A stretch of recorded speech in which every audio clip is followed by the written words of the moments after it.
Coronavirus. Coronavirus adalah virus yang pertama kali ditemukan di Wuhan, China.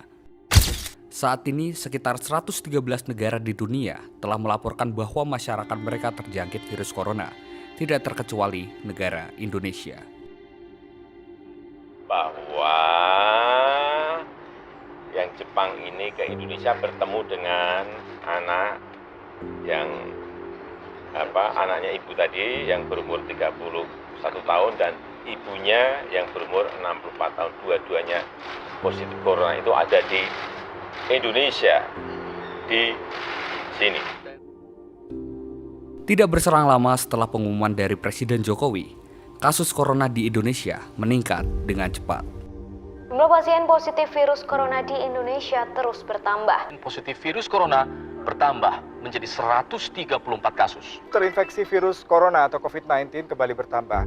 Hingga Sabtu 21 Maret total 450 orang dinyatakan positif COVID-19 dengan 38 kasus meninggal dunia dan 20 orang dinyatakan sembuh. Dengan meningkatnya kasus corona di Indonesia, pemerintah mengambil kebijakan dengan membatasi ruang gerak masyarakat.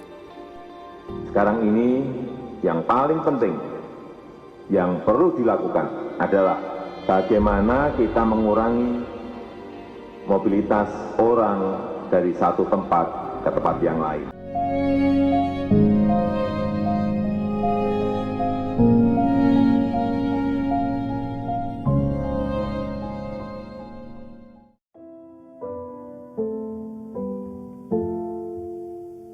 Tanggal 2 April lalu, bokap gue dipanggil Tuhan. 25 dia merasa sesak dan di tanggal 26-nya di hari Kamis, rumah sakit memutuskan untuk melakukan CT scan. Jadi paru-parunya tadinya masih kelihatan banyak hitamnya, tiba-tiba tuh jadi putih semua, hampir menutupi semua, udah benar-benar banyak kiri kanan tuh udah putih-putih gitu. Di situ dokter mengatakan bahwa 90% dia meyakini ini COVID. Saya baru saja kehilangan ayah saya tercinta dengan status positif COVID-19. Ayah saya adalah seorang tenaga medis yang bertugas di salah satu rumah sakit di Jakarta. Beliau bukan tenaga medis yang menangani langsung pasien COVID-19, namun seorang dokter bedah yang tetap praktik demi tanggung jawabnya melayani pasien yang membutuhkan selama pandemi ini. Dalam suasana duka, saya sedang menjalani isolasi mandiri sehubungan dengan meninggalnya kakak Yohanes Kristanto pada tanggal 2 April yang lalu. Dalam keseharian, kondisi kesehatan kakak cukup bugar, tidak mengidap penyakit kronis yang umumnya diderita oleh para lansia. Pada Kamis 26 Maret siang, saya mendapati tiba-tiba kondisi kakak mengalami kondisi somnolens. Saya meminta istri kakak saya untuk segera membawanya ke rumah sakit. Foto ronsen paru terlihat berkabut, menunjukkan kondisi pneumonia yang parah di kedua belah parunya. Saya baru saja kehilangan ayah saya yang ternyata positif COVID-19 pada saat saya harus isolasi mandiri sebagai ODP. Setelah ayah masuk ruang isolasi di rumah sakit, kami sekeluarga juga dianjurkan untuk menjalankan isolasi mandiri.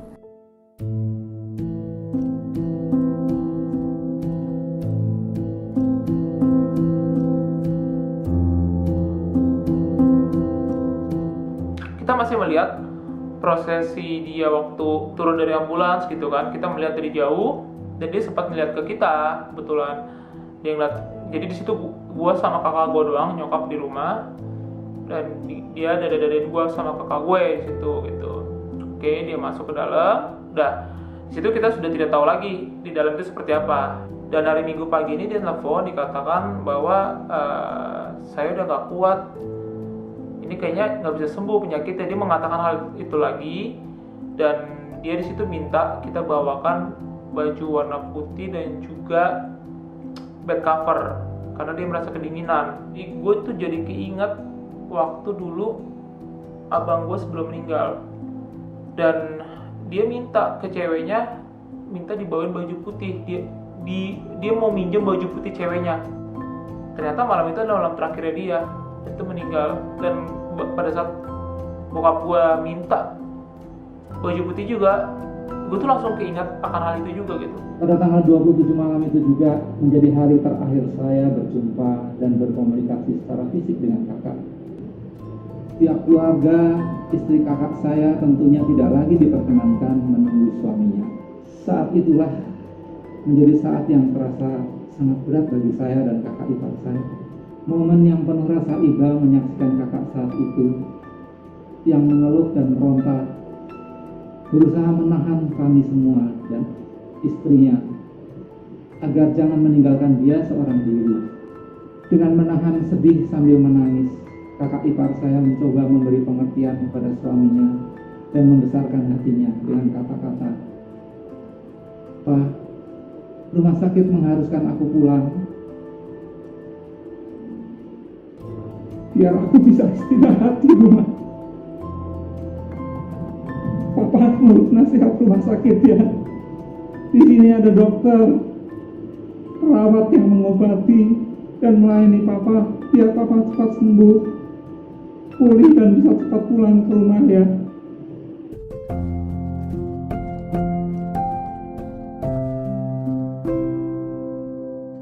Setiap hari dia pasti nelfon ke rumah.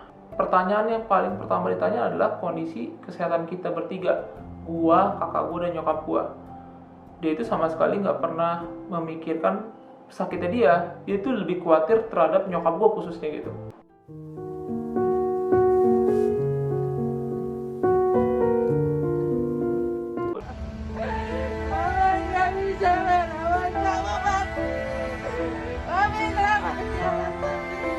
Jika biasanya orang lain bisa menemani dan bisa berada di sisi orang yang tersayang sebelum meninggal, itu berbeda dengan kami, karena kami harus menjalani ini semua dari kejauhan dan tidak bisa menemani ayah di saat-saat terakhirnya. Kami tidak bisa hadir dan mengikuti proses pemakaman seperti biasanya, karena kami masih harus menjalani isolasi mandiri.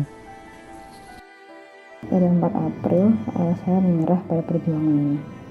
Berat rasanya mengabarkan berita ini kepada keluarga serta kerabat, menambahkan kata almarhum di depan anaknya. Ayah dimakamkan dengan prosedur COVID-19.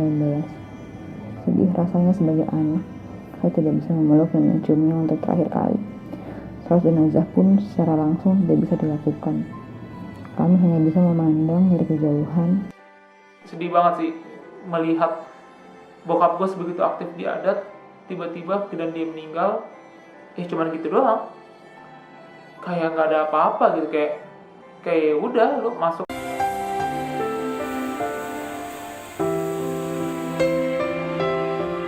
Lebih dari 1 tahun Indonesia menghadapi pandemi. Selama itu pula, tenaga kesehatan tertatih merawat pasien COVID-19 dengan ancaman terpapar setiap waktu. Di awal Juli ini, Indonesia mengalami lonjakan kasus yang tinggi, terlebih di Pulau Jawa dan Bali, bahkan mulai merambah ke beberapa wilayah lainnya. Sempat turun pada pertengahan Mei, perkembangan kasus terkonfirmasi positif COVID-19 per hari secara nasional terus meroket sejak pertengahan Juni hingga awal Juli 2021. Tercatat kasus harian tembus 20.467 kasus pada 29 Juni 2021. Dan hanya dalam 2 pekan, tepatnya 13 Juli 2021, mencapai 47.899 kasus. Dan kembali mencetak rekor, mencapai 54.517 kasus pada 14 Juli 2021. Meskipun angka kesembuhan juga meningkat, namun kasus baru lebih tinggi, membuat sejumlah rumah sakit kolaps dan memaksa tenaga kesehatan berjuang lebih keras dan terancam tumbang. Dari sejumlah video yang viral, Kompas TV merangkum beragam perjuangan kesatria medis, mulai dari berhadapan dengan alat pelindung diri yang tak nyaman hingga meregang nyawa. Masih kurang berapa mas yang belum dikirim mas? Masya Allah. Akhir Juni 2021, sebuah video tenaga kesehatan dengan APD lengkap nampak kelelahan di depan ruang IGD RSUD di Bekasi, Jawa Barat. Seorang perawat terisak melepas kepergian sang istri yang tengah mengandung anak keduanya. Sang istri juga merupakan seorang bidan. Ia meninggal setelah terpapar COVID-19. Belum lagi ratusan tenaga kesehatan meregang nyawa setelah terpapar COVID-19. Tenaga kesehatan menghadapi risiko dan dampak dari pandemi COVID-19 berkali-kali lipat dibanding kelompok masyarakat lain. Nyawa menjadi taruhan pekerjaan bagi mereka, pahlawan kesehatan. Seakan bukan hanya virus SARS-CoV-2 yang dihadapi pahlawan kesehatan. Di sejumlah daerah mereka juga harus menghadapi masyarakat dan stigma yang melekat pada virus mematikan ini. Sebut saja jumlah perawat di Solo, Jawa Tengah yang terusir dari indekos lantaran bertugas menangani pasien COVID-19. Bahkan, lebih dari 1 tahun pandemi di Indonesia, pengusiran dan penolakan terhadap nakes masih saja terjadi. Awal Juli 2021, tenaga kesehatan yang hendak melakukan pelacakan kontak erat di Jeneponto, Sulawesi Selatan diusir warga. Beragam tantangan pahlawan kesehatan. Semestinya kita berterima kasih atas keringat dan kerja keras mereka. Masyarakat Indonesia bisa bersama-sama berjuang melawan pandemi COVID-19 dengan mengurangi beban tenaga kesehatan, dengan tidak menjadi pasien dan selalu taat protokol kesehatan hingga meminimalisir penularan. Atas dedikasi tenaga kesehatan di seluruh Indonesia, Presiden Joko Widodo dan Menteri Kesehatan Budi Gunadi Sadikin pun menyampaikan terima kasih pada garda terdepan penanganan COVID-19 di Indonesia. Saya ingin mengucapkan terima kasih yang sebesar-besarnya kepada para dokter, para tenaga kesehatan, dan seluruh relawan-relawan yang telah bekerja pagi, siang, dan malam dalam rangka menangani COVID-19 ini. Saya Budi Sadikin, Menteri Kesehatan Republik Indonesia, mewakili masyarakat dan pemerintah Indonesia, menyampaikan apresiasi setinggi-tingginya dan terima kasih yang sebesar-besarnya atas segala perjuangan seluruh tenaga kesehatan. Tetap semangat, tetap berjuang. Semoga Tuhan selalu menyertai kita dalam setiap langkah perjuangan kita memerangi pandemi COVID-19. Bahkan, Panglima TNI Marsikal Hadi Cahyanto menyebut tenaga kesehatan sebagai kesatria-kesatria negara dalam melawan COVID-19. Memberikan pelayanan yang terbaik kepada masyarakat sehingga masyarakat bebas dari COVID. Saya ucapkan terima kasih Pak.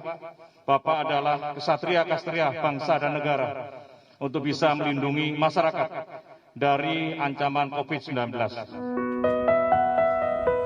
Terima kasih pahlawan kesehatan, kesatria bangsa di tengah wabah. Terus semangat menjadi yang terdepan dalam melawan pandemi COVID-19.